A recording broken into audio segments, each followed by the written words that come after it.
तो hello and welcome, स्वागत है बच्चों आप सभी का इस वीडियो में। मैं हूं विनोद मास्टर और आज की क्लास में हम नरेशन के अगले स्टेप पे हैं। और माय डियर चिल्ड्रन, आज की क्लास में हम समझेंगे कि नरेशन में क्या समझने वाले मैं अभी आपको बताऊंगा।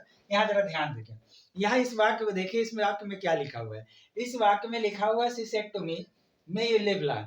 अब जरा ध्यान से देखो बच्चों, यह वाक्य ना तो आपका अफर्मेटिव सेंटेंस का वाक्य है, ना ही आपका इंट्रोगेटिव सेंटेंस का वाक्य है, ना ही आपका इंपरेटिव सेंटेंस का वाक्य है। तो इस तरह के वाक्य आपके ऑप्टेटिव सेंटेंस कहलाते हैं। क्या कहलाते हैं? Optative sentence.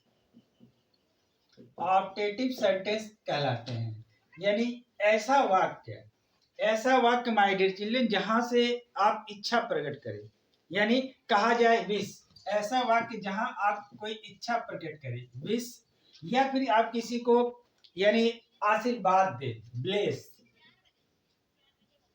या किसी को आप आशीर्वाद दें, या फिर किसी को आप अभिशाप दे दें, कर्स, ठीक है, इस तरह की, या फिर आपकी कोई इच्छा हो, ठीक है, इस तरह के वाक्य हमारे ऑप्टेटिव सेंटेंस के वाक्य कहलाते हैं, ठीक है। और इस वाक्य की यह पहचान होती है, यह वाक्य ज्यादातर इमे से शुरू होता है और इसके अंत में एक्सक्लेमेशन का चिन्ह लगा होता है। तो आइए आज हम जानेंगे कि इस तरह के वाक्य को हम कैसे डायरेक्ट स्पीच से इनडायरेक्ट स्पीच में बदलते हैं। ठीक, तो चले हम देखते हैं जरा ध्यान से। यह जो देखो, ये जो वाक्य मैंने लिखा है, ये हमारा डायरेक्ट स्पीच का वाक्य है। अब हम इनडायरेक्ट स्पीच में जब इसको बदलेंगे तो हमें क्या क्या काम करने पड़ते हैं। सबसे पहले माय डियर चिल्ड्रन, इसका जो रिपोर्टिंग वर्ब का वर्ब है, ये वर्ब बदल जाता है विस्ट में, WIST, विस्ट में बदल जाएगा, या फिर ब्लेस में बदल जाएगा, या फिर कर्स में बदलेगा, या फिर आपका प्रेड में बदलेगा, प्रेड। अब लेकिन ये बदलना एक ही है, लेकिन इस वाक्य के सेंस के ऊपर बदलेगा। यानी हम जब डायरेक्ट स्पीच से इनडायरेक्ट स्पीच में बनाएंगे तो हम क्या करेंगे, इनडायरेक्ट स्पीच बनाते समय हम रिपोर्टिंग वर्ब के वर्ब को इन सारे शब्द यानी इन सारे वर्ड में बदलेंगे। तो लेकिन वर्ड में बदलेंगे तो सही, लेकिन इसके सेंस को देखते हुए बदलेंगे। हमें जो जरूरत पड़ेगी हम वही वो चाहे विश का होगा तो विश का प्रयोग करेंगे, ब्लेस्ड होगा तो ब्लेस का प्रयोग करेंगे, अगर कहीं कर्ज की बात आए तो हम कर्ज का प्रयोग करेंगे। तो लेकिन क्या होगा, हमारा वर्ब इन सारे शब्दों में बदलता है। तो चलिए अब हम दो चार वाक्यों को लेकर बनाकर आपको बताएंगे, तब आपको क्लियर हो जाएगा कि हाँ आप कैसे बनाते हैं।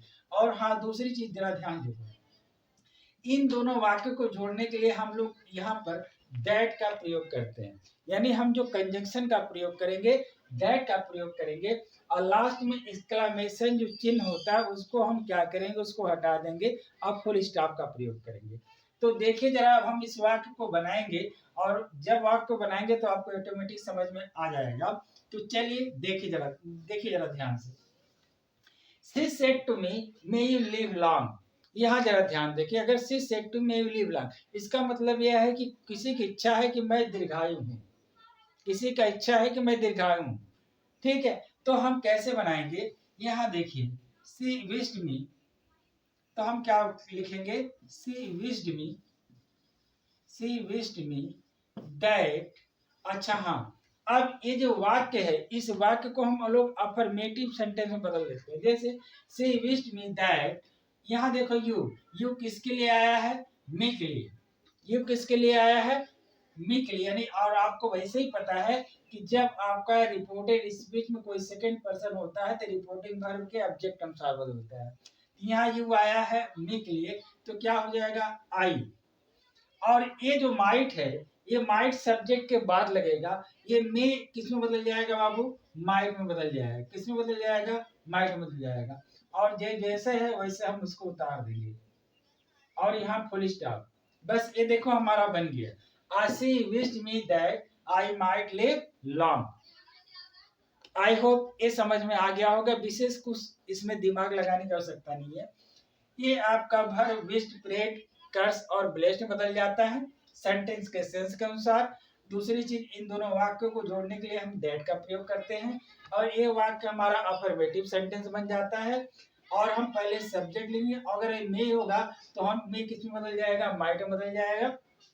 उसके आगे जो ऑब्जेक्ट लिखना होता है हम ऑब्जेक्ट लिख देते हैं, लास्ट में फुल स्टॉप। इस तरह करके हम क्या करते हैं, ऑब्जेक्टिव सेंटेंस को हम बनाते हैं। तो अब हम आपके सामने लेंगे लगभग 3, 4 या 10 वाक्य करीब बनाएंगे और आपको बताएंगे कि देखो कैसे ऑब्जेक्टिव सेंटेंस बनता है। तो चलिए अब हम चलेंगे वाक्य लेकर, 10 वाक्य लेकर बनाएंगे और हम चाहेंगे कि आप उसके माध्यम से आप सीखें। ये जो 5 वाक्य हमने लिए हैं, अब इनसे हम लोग बनाना सीखेंगे कैसे हम लोग ऑब्जेक्टिव सेंटेंस के डायरेक्ट स्पीच को हम लोग इनडायरेक्ट में कैसे बदलते हैं। तो चलिए ये 5 वाक्य देखें जरा ध्यान से, और इन 5 वाक्यों के माध्यम से हम ये सीखेंगे कैसे हम लोग डायरेक्ट स्पीच से इनडायरेक्ट स्पीच में बदलते हैं। देखिए पहला वाक्य क्या है, they said may God make us happy.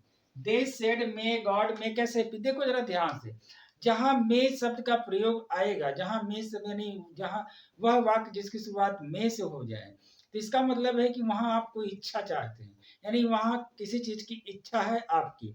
तो ये वाक्य हमारा कैसे बदलेगा, they said may God make us happy. उन लोगों ने कहा कि भगवान हम लोग को खुश रखे। तो हम कैसे बनाएंगे, दे, इसका मतलब दे चाहते हैं, यानी दे विश्ड, उनकी ये इच्छा है, दे विश्ड, और दैट, दे विश्ड दैट।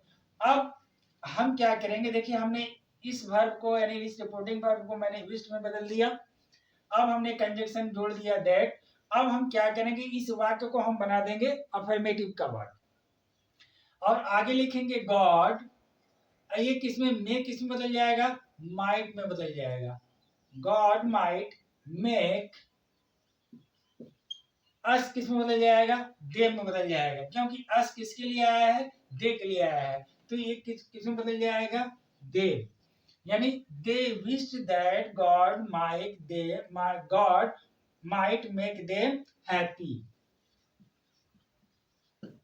और लास्ट में फुल स्टॉप। आई होप ये आपको समझ में आ गया होगा। अगला चलते हैं, he said to her may you die soon. He said to her, "May you die soon." यहाँ देखो जरा ध्यान से, यहाँ भी मे लगा हुआ है, तो इसका मतलब यहाँ भी इच्छा की बात हो रही है। लेकिन यहाँ की इच्छा जो है, इसमें जो इच्छा है may you die soon, ये पॉजिटिव विश नहीं है। ये क्या है, उसने कहा may you die soon, तुम जल्दी मर जाओ। इसका मतलब क्या हुआ, यह आशीर्वाद नहीं दे रही, यह अभिशाप दे रही है। तो आप क्या बनाएंगे, he said, he cursed, कैसा हो जाएगा, cursed, he cursed that, he cursed her, he cursed her that। ये देखिए यू किसके लिए आया है, यू आया हर के लिए, he said to her।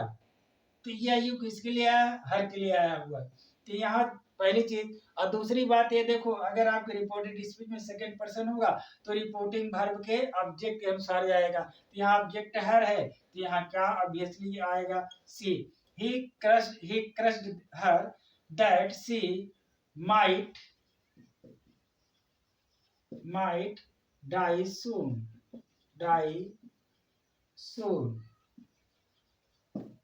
I hope ये समझ में आ गया होगा।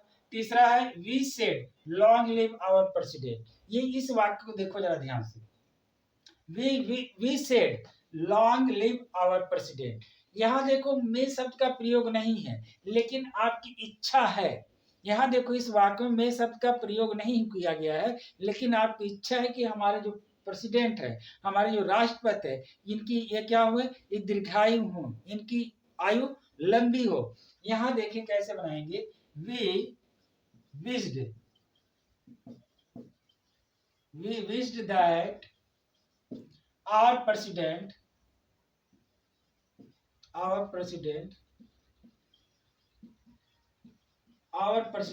यहाँ देखो मे का प्रयोग नहीं हुआ, लेकिन फिर भी इच्छा के अनुसार जहां आपकी इच्छा होगी वहां मे और माइट का प्रयोग होगा ही होगा, चाहे उस वाक्य में मे दिया हो या ना दिया हो। We wished that our president might long live। I hope ये समझ में आ गया होगा। ये देखिए चौथा नंबर, द सेंट सेड। यहाँ देखो कोई ऑब्जेक्ट नहीं दिया बाबू, ठीक। The Sant said God save you, यानी भगवान आपकी रक्षा करे। तो आप क्या करो, संत क्या करेगा, संत बाबू प्रे करेगा भगवान से। तो आप क्या लिखोगे, the Sant prayed prayed, the saint prayed that God might save। ये यहाँ जो यू है ना, यू को आप यू भी लगा सकते हो, मी भी लगा सकते हो, हिम भी लगा सकते हो, क्योंकि यहाँ पर कोई ऑब्जेक्ट नहीं दिया। गॉड माइट सेव यू भी कर सकते हो, या गॉड माइट सेव मी, आपकी जो इच्छा आप लगा सकते हो। क्योंकि अगर नरेशन में अगर आपका ऑब्जेक्ट नहीं होता है तो अकॉर्डिंग टू सिचुएशन आप ऑब्जेक्ट अपने मन से सुन सकते हो। यहाँ मी लगा सकते हो, यहाँ यू भी लगा सकते हो, ये डिपेंड करता है आपके ऊपर। The father said to his son may success kiss your fate. देखो कोई फादर क्या करेगा, जब भी कोई पिता अपने बच्चे को आशीर्वाद करेगा, क्या करेगा, आशीर्वाद करेगा। तो हम इस वाक्य को कैसे बनाएंगे, the father blessed his son, the father blessed his son that success might kiss। अब यहाँ योर है, योर शब्द का प्रयोग किसके लिए है, सन के लिए है। तो आप यहाँ हिज लगा सकते हैं, हिज सक्सेस माइट किस हिज फीट। आई होप ये जो वाक्य है आपको समझ में आ गया होगा, कैसे मैंने इन ऑपरेटिव सेंटेंस को कैसे हमने डायरेक्ट स्पीच से इनडायरेक्ट में बदला। तो माय डियर चिल्ड्रन, इसी तरह करके हम लोग क्या करते हैं, वाक्य डायरेक्ट स्पीच को इनडायरेक्ट स्पीच में बदलते हैं। आई होप ये समझ में आ गया होगा आपको। चलिए